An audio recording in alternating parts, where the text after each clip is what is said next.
Well, ye skull, Southern Heathens. Welcome back to another episode of the Southern Heathens Podcast. I'm Praffin Tierson. Joining me, as always, Ubba Umerson. How you doing, man? Tired. Been busy all day. Yeah. I pretty much was busy, too, at work. And, hey, we can actually say skull. We got some beer. So, skull, brother. Skull Yalla. Y'all holla. Oh, that's not actually that bad. I thought it was bad, but it's not actually that bad. I figured I'd switch it up. Just, it's fall, officially, so... Yeah. We're going a little out of order, but that's fine. No, we'll get to that in a second. But as you guys saw, that we posted was the new logo, and that took a lot of time and effort, thanks to Raven over here. Yes, So, it took me I'd say about 15 hours yeah, to do that. It looks awesome, though. I was definitely impressed with the colors. I wasn't sure at first, like, how that was going to go, like, and where you were going to put them. So... yeah, I think it turned out to be awesome. I think it's 10 times better than our first one. Oh, yeah. I liked our first one, don't get me wrong. I thought it was original and stuff, but this one seems much more... Well, you can't get any more original than what we just did. Yeah, well, and also, too, I think it's kind of funny that, there's a lot of dark in the background, and now it's fall, and, well, not just fall, but, winter is going to be coming up here soon, too. So it's going to be colder, it's going to get darker. I just thought, maybe this... And no, that's not a Game of Thrones reference. Because winter is literally coming. But, yeah, I mean, and the magnolia flower, of course, we live in Mississippi. It's the state tree, the state flower. It's really representative of the South as a whole because it's a very popular tree in the South. It's a very unique evergreen. And it was a part of our previous logo that was kind of... it took me a little bit of time to make, but I just wasn't that proud of. It was okay. Mm-hmm. But now you can see our, it really emphasizes who we are. It's got our name right there. And, of course, the rune placements weren't the original idea, but I like how it turned out. So, it's a very beautiful logo. And I've overhauled the website, got everything going. Things are really starting to shape up, and I think the progression of our logo shows the progression of the business. Yeah, so. I would say so. And I'm actually glad too. We need to add pictures on the website. We definitely do, because I know I post them on the page, as you guys all know, of like wherever I go out to wander or if Raven joins me. I've been meaning to post them on the website too, so anyone who goes on there can see them. We have some from our Tishomingo trip. Yeah, we need to go there again, man. I want to go there again before winter starts, because when the leaves are still up, at least. Yeah, it's a very beautiful place. Yeah, and also, guys, so the magnolia. It's funny. I was getting out of KFC today, and there was. I didn't even realize it, but when I first parked, there's just like a line of magnolia trees, and I took a couple pictures, and I'll post them, just to see the beauty. And the sun was shining right on them, and it was just gorgeous. The green on them is just something different. Yeah, and that's, that's something that, again, it's an evergreen. So now that it's officially fall, they maintain their green color, and it's not like a pine tree with needles. These are really thick, almost leathery looking leaves. Yeah, but they only bloom like in the spring. So yeah. It's just a white flower. We've said in a few episodes back too, like. When I first got here, so many trees were dead, because obviously it was wintertime when I got here, but the magnolia was just still alive and bright, and it was always an amazing sight to see. I'm always mesmerized anytime I see one. So, yeah, so fall has started. So, yeah. There's... colors, leaves are changing color, and it's beautiful. The leaves are falling, and just what some people call spooky season. Yeah. Speaking of spooky... I'm going to tell the listeners a little story about what happened this morning when I was on my way to work. When you're like, hey, the neighbor across the street is trying to set the world on fire. And look, it hasn't rained here hardly at all. Yesterday was the first day we've had rain in weeks. Yeah. And this fire was 15 feet tall, and it was huge.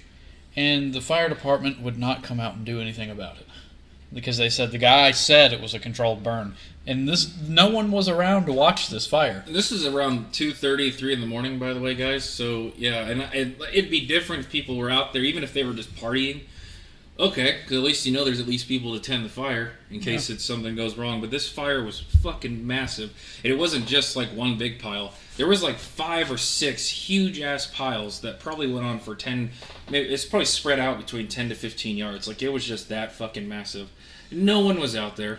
And so that's why... And I also waited, too, a few hours. Because I got home at 10:30-ish. And I saw it going, and I was like, okay, he's probably just having a big old fire, whatever.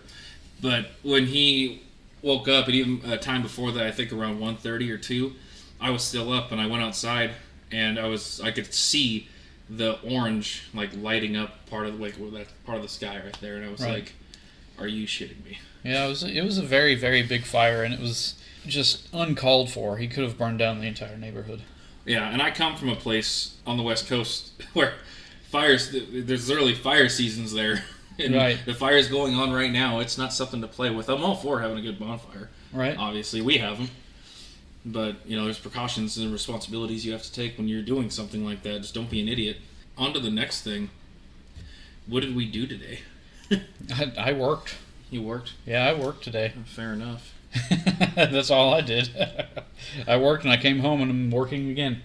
Well, I went down to Tupelo. Again, another beautiful place. I posted pictures on the Southern Heathens page, too, of the Music Blend Trail that supposedly Elvis Presley and his friends used to play on, whatever. But beautiful. Absolutely gorgeous. But today I went down there to go get my snake a bigger tank, because she is growing really fast. Oh, yeah, and she deserves a bigger tank. Yeah, and I'm pretty excited. I was very surprised at how big that shit is. It was a 40-gallon tank, and it barely fit in my back seat of my truck. Yeah, that's wild. I didn't realize it was that big. But yeah, got that. And then yesterday, as you saw, I got some stones to train with. What'd you think of them? They're too heavy for me.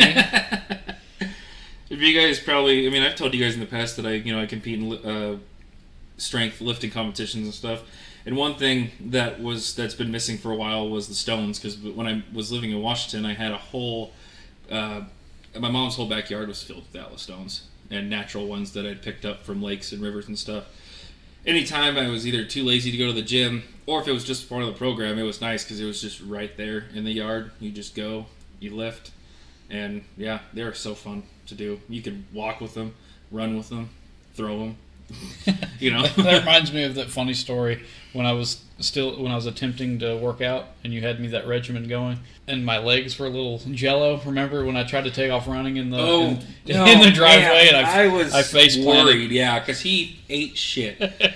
And mind you, we weren't at the time we weren't really running uphill. This is a flat gravel surface, and he just looked like the first step. I was like down, and I was done. I just laid there for a good 10 minutes. I asked him, he's all right. He said, yeah. And I'm like, I'm not sure if I believe you. Are you all right? But he ended up being all right. So, I don't know if a lot of the listeners are probably part of our Facebook group. Mm-hmm. And they're on our Facebook page. And I did something today that I normally don't do, but it's like this day in history kind of thing. Yeah.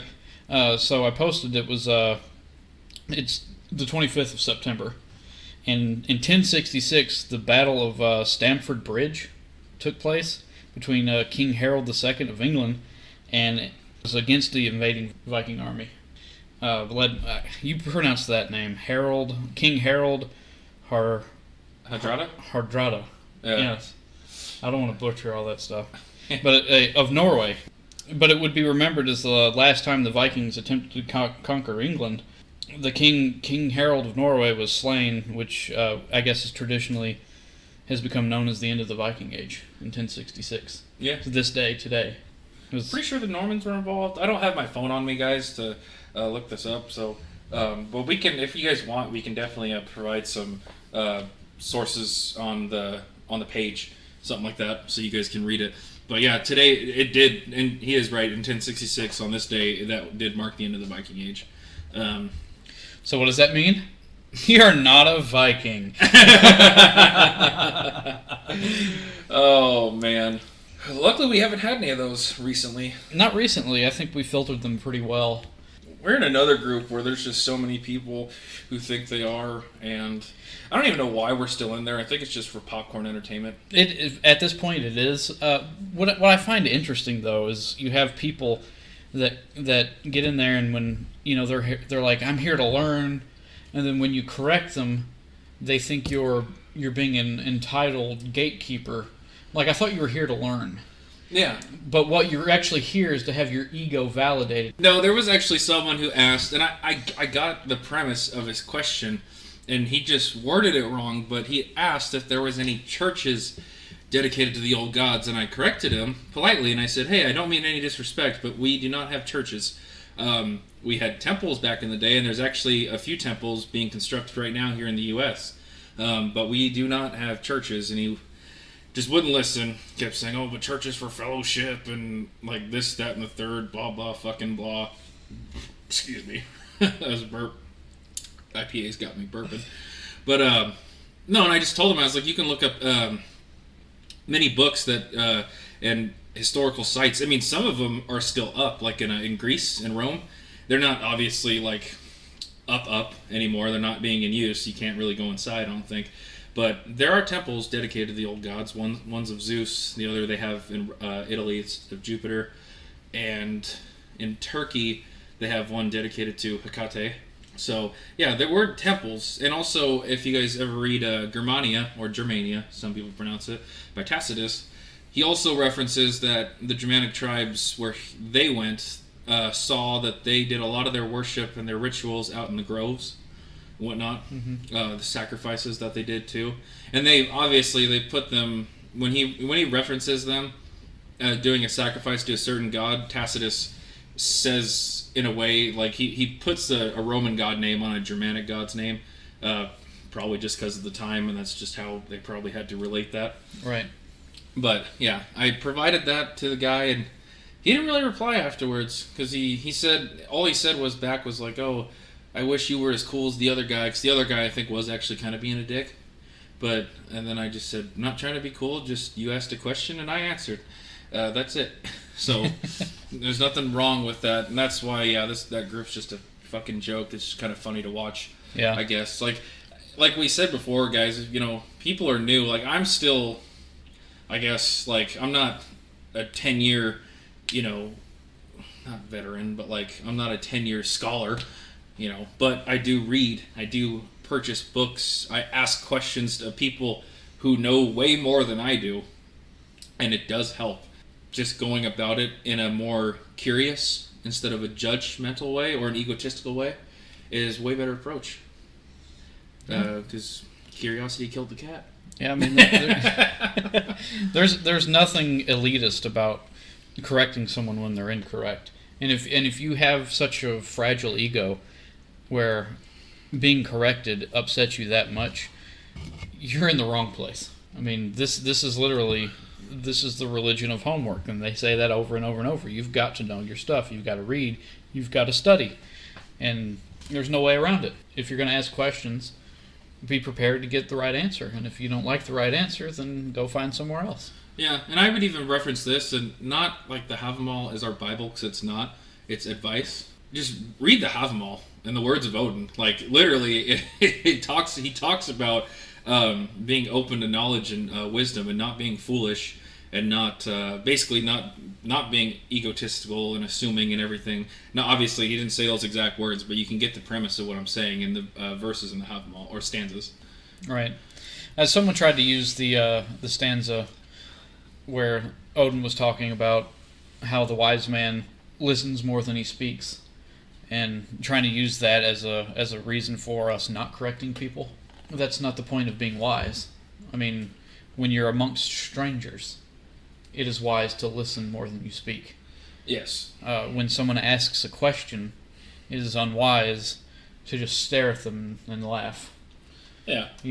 Give them the proper answer. If they don't like it, the wise thing to do is just move on. Yeah. So even if it is if they ask, in your mind, don't try. I guess try not to make it such like you're better than them. They asked a dumb question. They probably don't know shit. I've asked dumb questions before. You probably have too to me. Oh yeah. But the wiser person would answer them, like you said, in a non-disrespectful way, and just answer it to the best of their ability. Like you said, if they don't like it, well, fuck off. Yeah. So, yeah, guys. I mean, I guess that's like the easiest way to go about things. But I feel like people's egos are so damn high nowadays that they have to be right, or they have to have an opinion. We were talking about this the other day. Remember, they have to have an opinion about something, even if it has nothing to do with them. Well, that this also, it's a part of that trend that I've been noticing lately, and this goes into psychology. What we talked about before about instant gratification.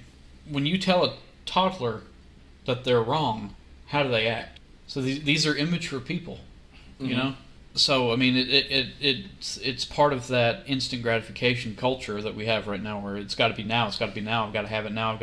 I've got to know everything. I've got to be right about everything. If I'm wrong about something, the world's going to end. It's an immature, and I think, and oddly enough, I'm saying this on a podcast that we're posting on the internet. The technological age that we're in has fostered that kind of behavior. Because you can get anything you want right when you want it, exactly how you want it, right at your fingertip. I mean, it's created a bunch of self-entitled children. Yeah, for lack of a better word. Yeah, and it sucks because, obviously, like you said, we're using a podcast, we're using this kind of technology on a computer, recording ourselves and everything. And I heard a quote, not a quote, but like a saying by someone. And he wasn't wrong. He said, we live in the best age possible because of the internet and because of being able to get all that stuff. However, like you were saying, he also said the same thing about, now people have just gotten used to having everything they want right then and now instead of, just being real. Yeah, they don't really have to work for it. They don't have to wait for it. It's instant gratification. Yeah.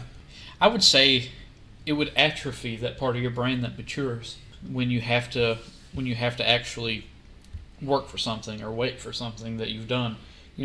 Back in the day, when the farmers plowed their fields and planted their seeds, they had to wait for the vegetables to grow. They have to wait for their cattle to become of the right size, the right age. They have to wait and be patient. That takes time and matures. And now all we have to do is go to the supermarket and buy our corn and buy our beef and stuff like that. It's instant gratification. And there's that saying, I can't remember the exact saying, but hard times create strong men create easy times create weak men create hard times. Yeah. And it's kind of like a circle. Yeah, it's a very cyclical thing. Yeah. So I mean, I think we're seeing that play out. Society is becoming weaker and weaker, and eventually we're going to collapse, and we're going to need stronger people to take over to build it back up again.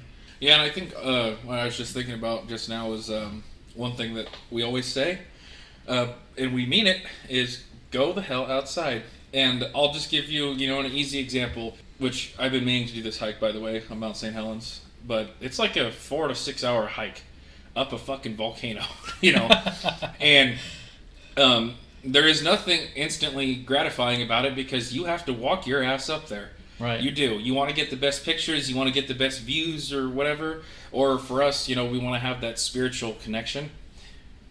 Not just Mount St. Helens. I'm just using that because I still want to do that hike. But anytime I've, hiked a place here, and it's hot as fuck outside, and it's humid, of course, because it's the south, it takes me a while because they're long. One of the trails I did said it was 1.6 miles, and two guys that came back and actually did the full thing.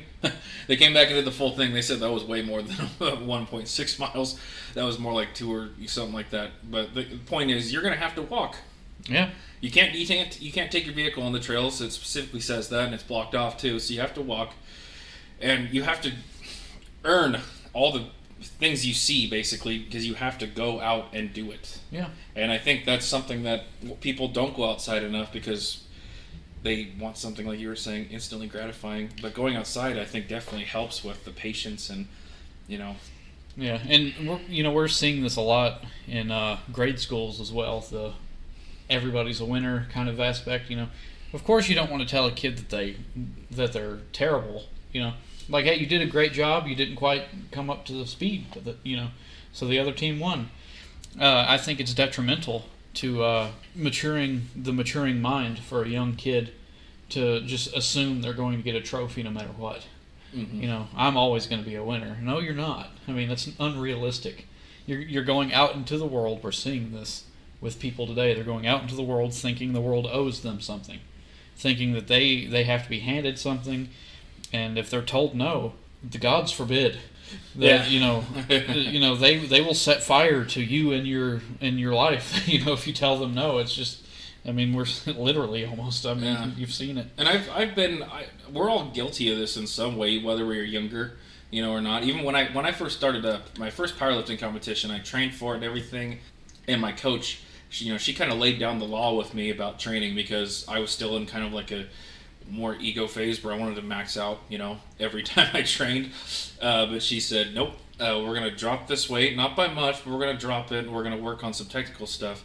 And we're going to work on it, rep after rep, session after session. And my first competition, I felt like at the time I could have done way more. But at the same time, I'm glad she taught me to do that because I ended up doing great anyways. Right. Even though not doing as much as I thought, or not doing as much as I thought I could. Still ended up, winning a few medals and everything. And it was fun. It was a good learning experience. And I've gotten called on lifts before. I've missed lifts in competition many times. And yeah, sometimes there was a couple times where I thought the refs were being a little harsh, but at the same time, what are you gonna do? Right. You can't overturn a call like that. And the other times I missed, it's simply because I wasn't strong enough. And I just you learn from that. You get better. You get stronger. Yeah. That's what I'm doing now. I want my next competition to be awesome and the strongest I've ever been. But if I miss something, then I miss something. I can't go back. So. Yeah, I mean, these are all really good points. I mean. I guess it's really what we preach. Go outside and learn for yourself, do for yourself. Mm-hmm. It's always just pick up the book and read, learn, and don't hate when people answer questions, even if the person that answers your question's wrong about what they say. Like, hey, I don't really think that's correct, but let's move on from this. Yeah, and more people can have an intelligent conversation too, even if there are disagreements. And how often do we disagree? That's not that much. Not that. I mean, we do though. We do have disagreements from time to time, and it's not like we sit here and cuss at each other and throw things. Yeah, like one of us just storms out the door. Fuck you! Oh God! Like no, it's just two adults having a conversation. It's usually how it should be. And I don't know how it's such a hard concept. I don't know, maybe more advice people can get is just check your ego. Yeah. One thing that helped me a long time ago, and I'm still working on it, because humans will probably forever have egos. There's a purpose for them too, don't get me wrong. However, to stop trying to let go of it, I think deteriorates your growth process as a person. And I think the gods notice that too. That's just my opinion. I don't know if they actually care that much about it, but some of the greatest people ever had to let theirs go. Yeah. Yeah, but then again, some of the greatest people ever had massive egos. Yeah. Like certain scientists and inventors and stuff. So there is a point to having one, but just know like what's worth it and what's not. Like, if I go to work and I have a conversation with someone about what needs to be done, and but they insist that the boss told them this or whatever, but I got a different answer. Is it really worth me losing my job over a big ass argument? When we're screaming at each other or something like that? No, it's not. I need fucking money, man. I got to pay my bills. Yeah. So. Yeah, that's some advice that I can take. Yeah, I know. Because I have a mouth, and I tend to get. It's like that one guy on TikTok. What is? I can't even say like the name. I don't even know. Falafel something or another. Yeah, but he's. Don't get me wrong. He's fucking hilarious. He is hilarious. Yeah. I actually got written up the other day. I don't know if I told you. Fuck. There's this girl standing there. She had these buns on top of her head, and I said excuse me like 3 times, and she was just messing around on her phone, just blocking the whole aisle. And I'm like, hey, Princess Leia, I've got to get by. And Wow. she went and complained, and of course the manager was laughing while he wrote me up, but whatever. Yeah, so yeah, he can take some advice from that. Yeah, well, that was a huge tangent because none of that was on our show notes. Yeah, it was. No. It wasn't. Yeah, it wasn't. I was actually going to talk about, because we were talking about the temples, and I wanted to reiterate that one of our goals is to open one here, and kind of foster the pagan community in the South. That's kind of what our whole goal is in general. That's why we are the Southern Heathens, because it's not typical for people in the South to believe the way we believe, at least not openly. Yeah. So yeah, and one of our goals is to open a temple for pagans to come and learn and worship the gods that they choose to worship, and we're not talking about just a Norse pagan temple. Yeah. It can be multi-denominational, just pagans and Greek pagans. I'm going to say Hindus. Well, they actually have temples here in the South. Yeah, surprisingly. there are a couple, but that one story that keeps getting me in Alabama, where they, the local churches gathered up and protested and stuff, and got the pagan festivals and stuff shut down in Alabama, and that really, really angered me. And so that stuff still happens, and I would like to do some activism in that kind of area, but the only way, and I'm going into a plea here, the only way we can do that is with a little bit of cash. So I did set up the donations. Mm-hmm. The listeners can donate to us. There's 3 donation tiers. I think it's 99 cents a month, $4.99 a month, and then $9.99 a month. Yeah. I think too with that, guys, because we do really want to set up this hall. Obviously, we'd probably live on the property too. Yeah. If you guys have any ideas, like listings of property in other places, shoot us a message. Like that also helps too. Yeah. Just so we can see places that would fit. Yeah, and I made a post earlier about starting our merch store now that we've completely overhauled our brand. We have a new look. I'm gonna start the merch store very soon. But all of this is supposed to go back into the Southern Heathens and what we're trying to do. And this isn't free. I pay for all of this stuff out of my own pocket. Mm-hmm. Like it's not free. And if we want to keep doing this, if we want to move forward with our mission, we're going to have to start generating some revenue. And I really hope that the listeners would be generous enough to help us out in that endeavor. And of course, they would always be welcome. It's going to be open to the public. Start a small village. Yeah, yeah. That'd be pretty cool. I'm going to be a jarl. But no, I mean, so yeah, that's all available on. You can go to anchor.fm/the Southern Heathens/support and donate that way. I'm going to link that onto the website and onto the show notes under the video. Or we're not doing video yet. We do plan on doing video, but under the stream, you're going to be able to read all this stuff, and it'll be linked there. We will post more pictures, and I'll definitely try to update my my profile, I guess, on the webpage. Just maybe kind of mix that up a little bit, like we can do a new picture for both of us. I was actually thinking that. I was gonna suggest that. Yeah, but yeah, I mean, you can find us on Facebook. You can find us on Instagram, TikTok, of course, all the major podcasting platforms, and YouTube.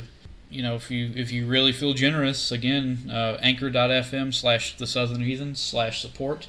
If you like what we do, we'll be back here as soon as we can, and y'all holla. Y'all holla, brother.